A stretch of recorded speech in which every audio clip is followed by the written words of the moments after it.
Uma surpresa, verdade. Lo estava oportuno se dá momento de reunião aqui, uma reunião abrir, de modo que o povo de Aruba também para escutar a situação que nós estamos passando de agora aqui, para também por formar uma opinião naturalmente.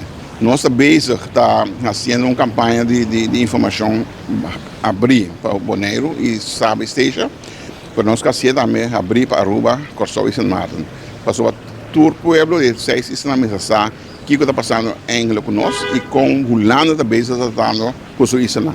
Então, isso aqui é inaceitável, intolerável e nós lo seguimos vai escalar mais leu se não houver uma solução para o problema aqui. Tem uma proposição que vem de lá agora aqui, esta vai dar uma steunverklaring, uma declaração de sostém, também com o Parlamento de Aruba, lo dá seu sostém na E3 Islam, dessa Bonaire Sabe Station, a situação que está tomando lugar para não parar em quadro aqui na nossa banda, mostrando o lado que o quadro está passando, nota é um correto.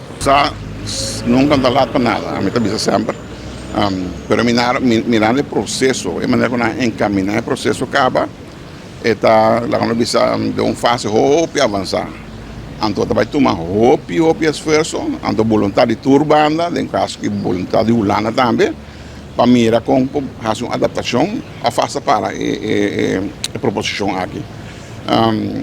Ora nós lá aí quando vai de leu, não, significa que a Holanda inteligentemente busca uma maneira de a base de divide and conquer, a palavra em inglês, verdelen heers, está escolher para fazer seu assunto de forma aqui. Então, oral, se nós políticos no turismo em geral, simplesmente que a situação política de Aruba, ao fim do domínio de política de Aruba, me quer de enquadro aqui, assim aqui, parlamento, tu fração, seja de oposição ou coalição, mas te põe a cabeça junto, une, solo front, para por atender a situação que está na mesa.